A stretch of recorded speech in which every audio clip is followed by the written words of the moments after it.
My name is Anna, and this is my story. It all started when I made a terrible decision. I stole money. I had no choice. I didn't want to, but life gave me no other option. Let me tell you everything. I have a younger brother. He is everything to me. One day, he got into serious trouble. He owed a large amount of money to some very dangerous people. They told him, "If you don't pay, we will kill you." He came to me, crying, and begged for help. I didn't know what to do. I had no money, and I couldn't ask anyone. But then, I thought about Alex. Alex is a rich guy. He has everything: money, cars, a big house. He has liked me for a long time, but I don't feel the same about him. He always said, "I can give you anything, Anna, but you must be mine." I didn't love him. How could I ask him for help? But my brother's life was in danger. I couldn't let anything happen to him. So I went to Alex. "Alex, I need your help," I said. "My brother is in trouble. Please, lend me some money."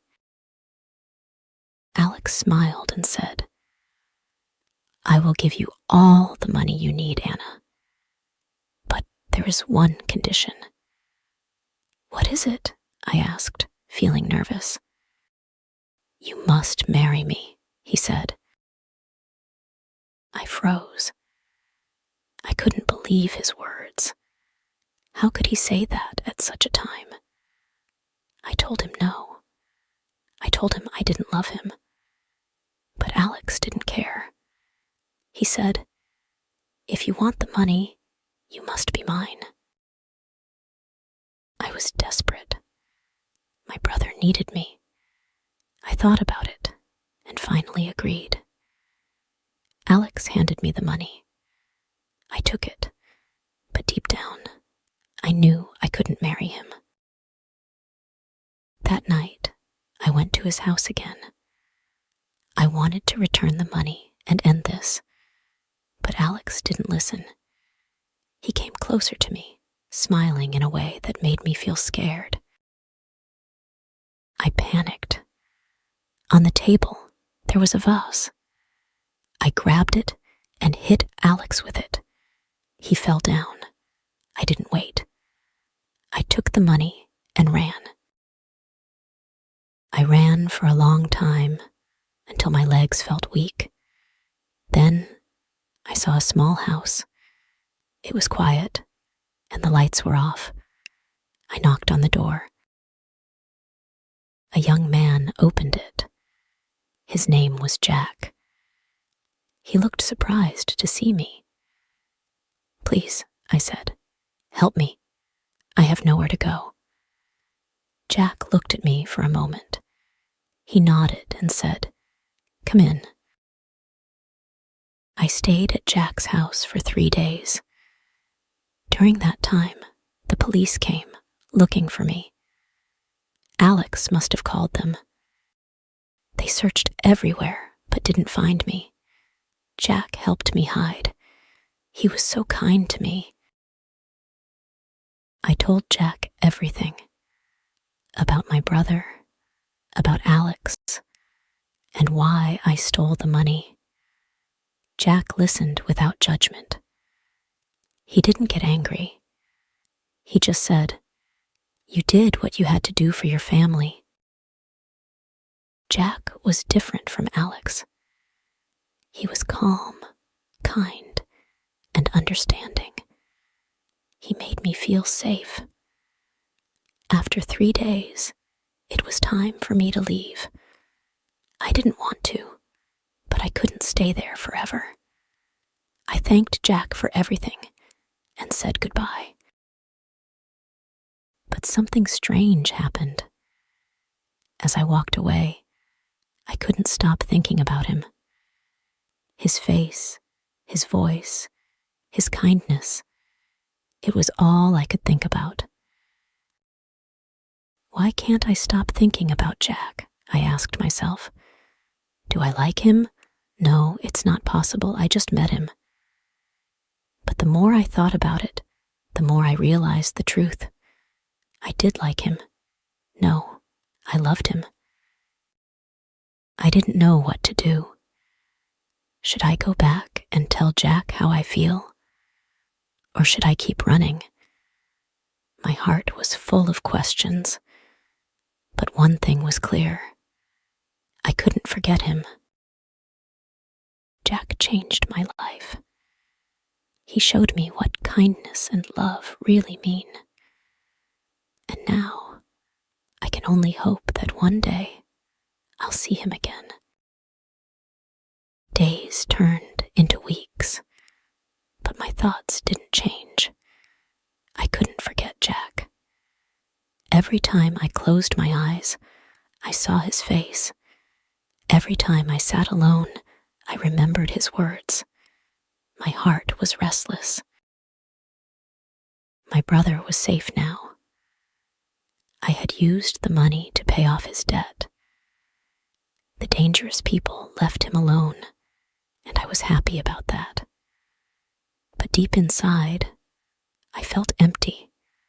Something was missing. One day, I made a decision. I would go back. I didn't know if Jack would accept me or even want to see me, but I had to try. I packed a small bag and started my journey. When I reached Jack's house, my heart was beating fast. What if he was angry? What if he didn't want to see me again? I stood at the door, unsure of what to do. Finally, I knocked. The door opened, and there he was, Jack. He looked surprised to see me. "Anna," he said, "you're back." "Yes," I said, my voice shaking. "I came to thank you again, and to tell you something." Jack stepped aside and let me in. We sat down at the small table in his living room. I looked at him, trying to find the right words. "Jack," I began, "you were so kind to me. You helped me when no one else would. I can't stop thinking about you. I think I've fallen in love with you." Jack looked at me, his eyes full of emotion. For a moment, he didn't say anything. I felt nervous. Did I make a mistake? Finally, he smiled. "Anna," he said, "I've been thinking about you too. I missed you every day since you left. I didn't know if I would ever see you again, but I hoped you would come back." My heart felt like it was going to burst. "You mean, you feel the same way?" "Yes," he said. "I do." We sat in silence for a moment, just looking at each other.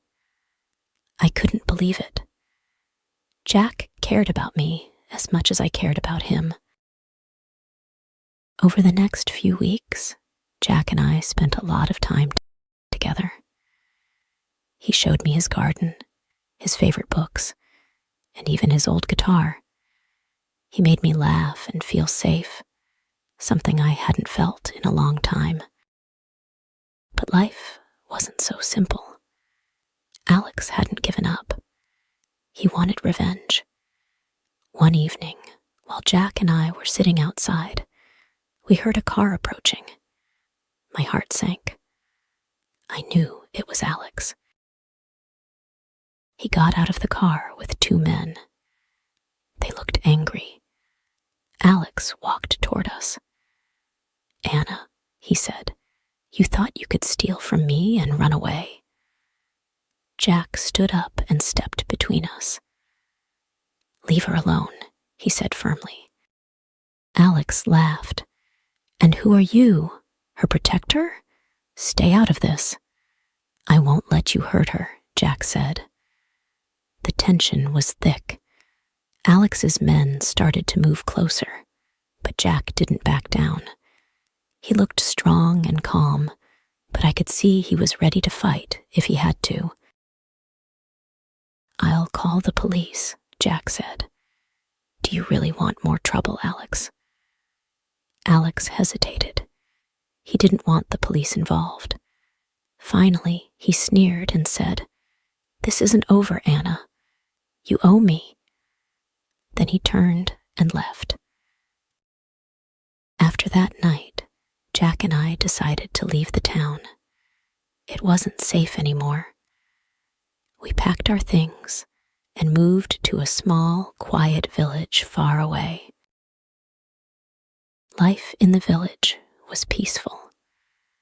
Jack found a job as a teacher, and I started working at a small shop. We were happy. We didn't have much, but we had each other, and that was enough. One evening, as we sat by the fire, Jack looked at me and said, "Anna, I want to spend the rest of my life with you. Will you marry me?" Tears filled my eyes. "Yes," I said. "Yes, I will." Our wedding was simple, but beautiful. We didn't need a big celebration. All we needed was love. Looking back, I realize how much I've changed. I made mistakes, but those mistakes led me to Jack. He taught me what it means to love and to be loved. Now, every morning when I wake up, I see Jack beside me, and I feel grateful. My life isn't perfect, but it's filled with love, and that's all I could ever ask for. And so, this is my story, the story of how I found love, hope, and a second chance. If you enjoy the story, please like, subscribe, and share.